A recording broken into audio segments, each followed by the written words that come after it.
Olá, mais uma vez obrigada por visitar o meu relicário. O I é um livro de Robert Alex Johnson, psicoterapeuta junguiano que escreveu a trilogia He, Ele, Compreendendo a Psicologia Masculina, de 1974, She, Ela, Entendendo a Psicologia Feminina, de 1976, e o I, Nós, Entendendo a Psicologia do Amor Romântico. Esse livro é de 1983. Os dois primeiros eu ainda não li, então não posso falar muito a respeito. Nesse caso, então, vamos falar sobre Nós. Neste livro, Robert propõe uma visita ao mito de Tristão e Isolda para tentar explicar de uma forma simplificada, a partir de uma leitura junguiana, digamos assim, o amor romântico. E aqui nesse vídeo eu não vou entrar exatamente no que é o amor romântico, mas sim alguns aspectos específicos que Robert traz sobre a psicologia do mito do triste casal. Licença pelo trocadilho. Bom, numa breve pesquisa sobre o mito, eu achei o seguinte resumo. Tristão, excelente cavaleiro a serviço do seu tio, o rei Marcos da Cornualha, viaja à Irlanda para trazer a bela princesa Isolda para casar-se com seu tio. Durante a viagem de volta à Grã-Bretanha, os dois, Tristão e Isolda, acidentalmente bebem uma poção de amor mágica, originalmente destinada a Isolda e Marcos, o tio. Devido a isso, Tristão e Isolda apaixonam-se perdidamente, e de maneira irresistível um pelo outro. De volta à corte, Isolda casa-se com Marcos, mas ela mantém com Tristão um romance que viola as leis temporais e religiosas e escandaliza todos. Pois bem, Tristão termina sendo banido do reino e casando-se com Isolda das Mãos Brancas, princesa da Bretanha, mas seu amor pela outra Isolda não termina. Depois de muitas aventuras, Tristão é mortalmente ferido por uma lança e manda que busquem Isolda para curá-lo de suas feridas. Enquanto ela vem a caminho, a esposa de Tristão, Isolda das Mãos Brancas, engana-o, fazendo acreditar que Isolda não viria para vê-lo.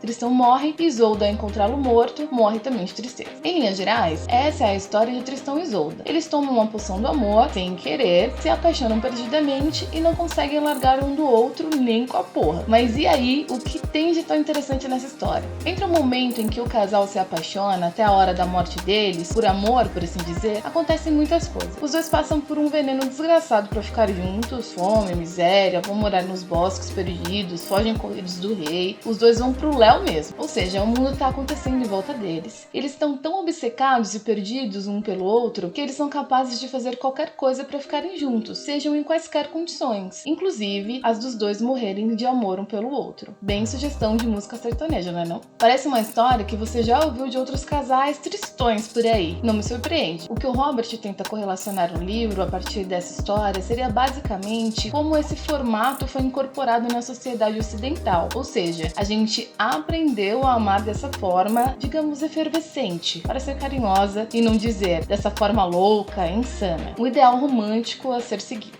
Mas por que o tal do Tristão mitou? Numa das análises psicológicas de Robert, a gente amar assim como casal se dá basicamente pelo fato de que internamente, de acordo com a psicologia junguiana, a nossa essência, por assim dizer, procura avidamente durante a nossa jornada de vida por um processo que Jung vai chamar de individuação. E a individuação se daria a partir do encontro com um aspecto divino, digamos assim, em nós. Basicamente o nirvana, a iluminação. Incorporar esse divino em nós seria se individuar. Corresponde a dizer que a gente fechou o rolê, cumpriu a meta da evolução da vida, tá tudo certo, fecha a conta, passa a régua, Budou. Uma mistura de mitou com Buda, entendeu? Deixa pra lá. Individuação seria o ouro, mas em uma simbologia genuína de preciosidade. É o conhecer a si mesmo. E mais, o significado da vida, que Jung relaciona muito à alquimia. São 4 as fases de processo de individuação: autoconhecimento, autodescobrimento, a autotransformação e, por fim, a autoiluminação. Esse processo de evolução leva a um maior desenvolvimento da personalidade. Uma pessoa já é um todo, composto de partes fragmentadas que deverão se unir pela experiência e pelo aprendizado. Do lado da consciência, somos capazes de participar ativamente do processo, desenvolvendo esse todo já existente, até levá-lo ao mais alto grau de coerência, diferenciação e harmonia, cuidando para que não se fragmente em sistemas separados, autônomos e conflitantes. Só que aí, pausa para o amor. Você já deve ter ouvido falar sobre Yin Yang, né? Polaridades que representariam o feminino e o masculino. Dia e noite, calor e frio, forças antagônicas, um desejo e um dever, 2 deveres fundamentais, enfim.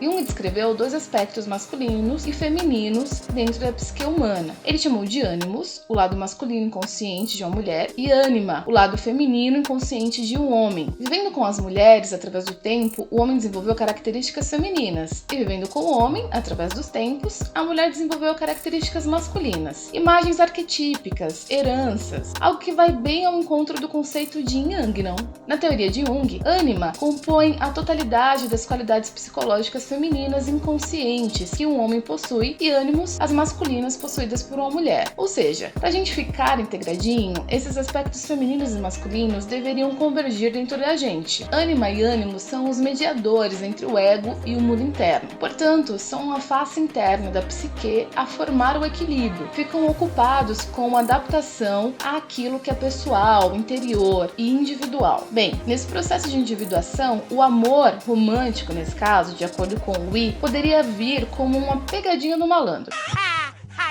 Tu nunca tem a pegadinha no malandro. Isso porque, dentro desse processo de individuação, viver a vida, a gente vai experimentando coisas que podem fazer a gente sentir algumas fagulhas desse divino, como, por exemplo, identificar no outro algum aspecto subdesenvolvido na gente de ânimos e ânima, o qual dentro da nossa mente inconsciente poderia soar como super desenvolvido no outro, e logo poderíamos ver a relação como a possibilidade de integrar esse componente à nossa psique, ou seja, a iluminação. Seria a volta ao todo, o indivisível, o divino, a integração. E é aqui o ponto alto da discussão da ideia de amor romântico que o livro traz a partir do mito, na minha opinião. Tudo que foi vivido por Tristão e Isolda foi basicamente uma devoção ao ânimos e ânima um do outro e um desejo pela fusão entre os dois com o objetivo imaginário da integração do ser. E aí Robert aponta para algo muito importante. A experiência amorosa, nesse caso, pode trazer para o enamorado a ideia do divino no outro. Daí o desejo de incorporação desse divino em você. Beleza, ok, entendemos. Só que tomados dessa poção do amor, o que para mim aparentemente Robert está se referindo à paixão, o humano passa a acreditar que aquela figura pela qual ele está embevecido é o divino. Entretanto, como disse o Pedro Calabres no vídeo O Cérebro Apaixonado, dentro do período em que estamos apaixonados, algo em torno de 2 anos, existe uma inibição do nosso córtex pré-frontal, que seria a nossa parte de processar raciocínios, de pensar direito, digamos assim. O mesmo que acontece quando a gente está sob efeito de bebida alcoólica. Se apaixonar é ficar bêbado. Ou seja, você, bêbado de amor romântico, facilmente pode confundir gato com lebre e um humano com um deus. E 2 anos depois, o que acontece? O divino cai e o anjo caído perde todo o aspecto divino que você imaginou que ele poderia ter, estando embriagado de amor. Coisas da psique humana e do nosso desejo de se individuar. A poção mágica que o conto traz é a alquimia que Jung tanto falava. A alquimia que o movimento da vida em ação traz até nós, invocando chances de individuação. Bom, esse é o vídeo de hoje. Se você gostou, deixa um like e compartilha. Se você já sentiu esse amor avassalador dentro de você e sentiu essa vontade de fusão com alguém, deixa o seu comentário aqui. É isso. Aproveita para ler o livro e um beijo. Até mais.